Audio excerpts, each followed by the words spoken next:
But the residents, I think, as somebody mentioned, it may have to go to maybe a plebiscite, but I think there's got to be a study. And I should mention while I'm on the air too is that the other thing you learn going door to door from residents, they always think that there's too many managers and too many workers and you should be cutting back. And I noticed that, and I'll give credit to Claire Deathridge, because there was a motion made at the last council meeting that we are going to have a study. There's going to be an external study, and it's going to be funded by the province, and they're going to do an overall study of the CBRM just on the staffing to see if we're overloaded or not. And I'm sure we're not, but at least we want to get the facts from somebody outside. It's hard to police yourself. Well, you look at what's happening with the provincial election. The Premier a few days ago has called for a possible review of the HRM's amalgamation. Yes. And then today, two regional councillors in Halifax, the male and female, both came out in opposition to that, which I think is correct. And how they're going to sit with the Premier on that one, I don't know. But I mean, you don't undo 15 years of hard work of bringing people together. No. The biggest thing, as you mentioned before, is you have your rural areas. And I had a call this evening, but somebody didn't get their garbage picked up, and he was very, very nice. But he said, "George, I'm paying big taxes, and I have no sewer, I have no water, I have no sidewalks." Whereas if you go down the road a little ways, they've got this. So you got your rural urban areas that are always kind of competing. That divide is still there on council, isn't it? Yes, it is there. Yeah, it is there. And again, like I mentioned before, my biggest frustration is I've got such a big area that's provincial, and I've got 3 MLAs: Dave Wilson, Gordy Goss, and of course the NDP from the Waterford, Frank Corbett, and they're all wonderful people. But I have to, when they call, I have to start calling 3 MLAs. Now some of our councillors have maybe 1 MLA, and they're lucky, but so I have to chase the 3 of them. But they're all wonderful people. But with this election on, I keep telling people at the door, when they come around, make sure you stress those J-class roads have to be repaved by the province. That's correct.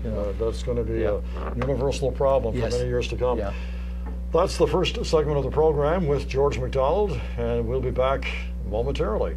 There's program on Eastlink Television. Tonight we're focusing our time and attention on municipal politics and CBRM.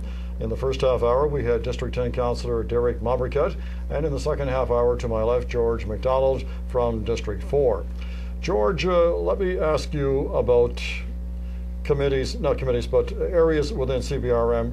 I always gave credit when I was there to recreational people. They don't get the credit they deserve. No, and the other thing with recreational people, as you mentioned, is they probably have the lowest budget. If you ever looked at our budget very carefully, they're a little over $1 million, and the things they do with their budget are almost, it's impossible almost. And also they're faced as part of theirs as well with some of our recreation complex, like the Coxheath Arena, and of course Centennial, and we've got our Centre 200. So some of the things, and those things right now are hard to keep going with no bingo and this kind of stuff. So we have some deficits in those places. But some of the things they do is just unbelievable. I mean, I met last night on Renwick Brook with some of them, and Bill Murphy and Fred Brooks and these guys. You call them, and I mean, it's unbelievable the service you get from them. And so I can't give enough credit that they need from recreation's unbelievable. And interesting, George, as an education, as you and I both know from our experience, art and music were often the first areas to be touched if there were budget cuts to be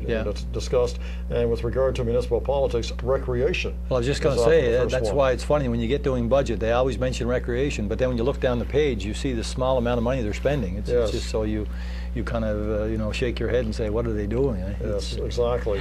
George, upcoming, of course, is the reaction from council Tuesday night next with regard to the lawsuit. Where do you stand on that matter? Well, again, see, as soon as we were elected, first of all, as going door to door, if you're from the Glace Bay Reserve Mines, Kites Hill area, District 4, Mayor Morgan, of course, is very popular, and of course he just won the election with an 80% popularity, so you can't question that. But I think we were not fortunate, but as a newly elected council, our first vote was simply whether we were going to let it go on to the appeal. And I mean, the funding was already there in the budget. I think they had spent a fair amount of money on the first go around. So ours was unanimous. The council passed it unanimous that they would mayor be allowed to go ahead. Now, as Derek said earlier, we're meeting probably on Tuesday, and I'm sure it'll come up.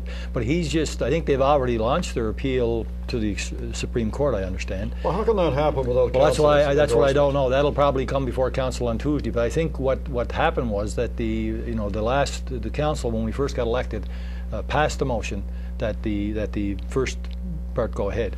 So I think maybe they took it upon themselves just to say to the lawyers, go ahead, until the council gets together. Now they'll be hot and heavy on Tuesday probably on this issue. You know, I understand the mayor's motivation here with regard to the fact that he wants to present an equal amount of service for all constituents. But George, to be quite candid, so do the other 55 municipalities across this province. Yeah.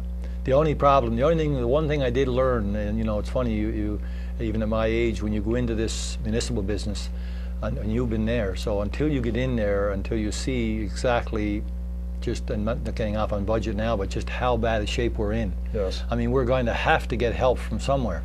And I know even with the election coming, the provincial election, like even with this lawsuit, we didn't get a lot of support, as you know, from any of the parties. None of them come out in support of the lawsuit. Not one of them. Not one of them. So we're at a crucial time. Like we met last week, and again, I'm not getting off on another topic, but for example, we talked about wastewater last week.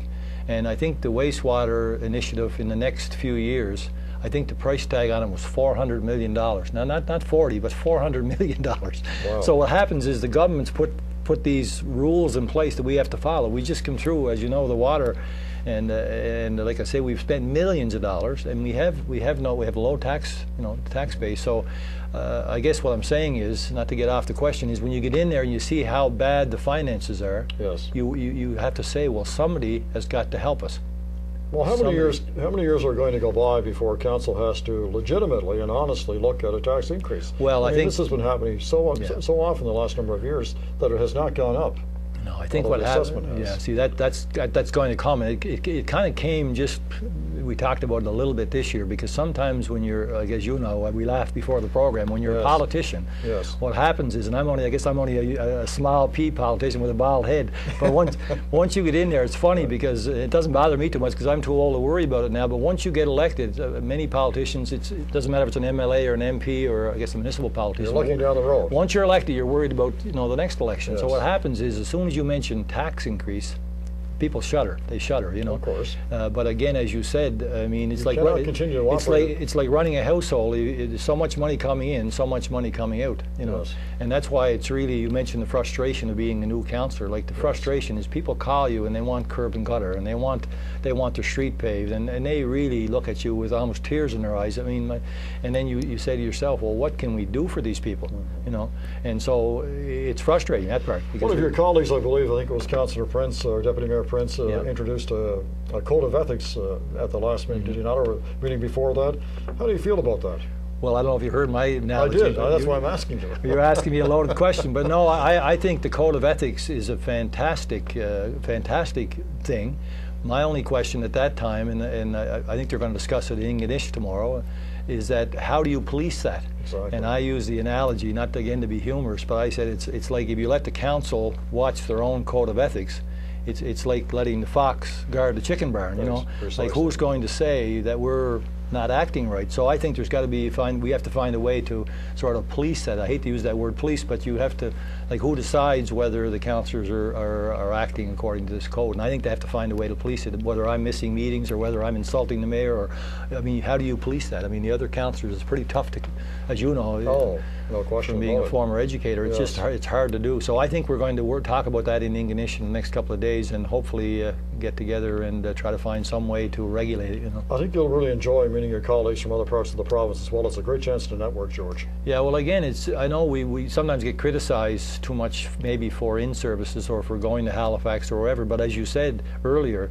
like I know we were up 2 months ago, and it was the first time that our council has actually sat down with the Halifax Council. Yes. And we're always sort of bad-mouthing Halifax, they're getting it all in Halifax, we get nothing down here. But it was a great chance to sit down with them and sort of compare notes. And it'll be the same there on Wednesday and Thursday. You're going to have councillors across the province, and it'll give us a good chance to kind of mingle, even informally, to just compare notes. Some of your councillor colleagues have been hypercritical of Halifax, as a matter of fact, in the last number of years, and I know I, for one, get sick of hearing it. Yeah. I mean, they have their responsibilities, we have ours, and you can't badmouth your neighbors who are so many miles down the road, constituent. Constantly, you have to look after your own area. Yeah. George, the phrase that I put to Derek a little while ago about pothole politicians, that constantly in your face every day, every night, as you mentioned it before, and yet there's a policy-making responsibility as well. How do you meander down that road? Well, again, the way it's supposed to be in the ideal world is that as you said, the elected officials are supposed to be either like policymakers or they're supposed to be like a board of directors, really. Yes. And then, of course, what's supposed to happen is the electorate are supposed to call the managers, and maybe Yes. you've got a pothole. But as you say, I guess we've got the old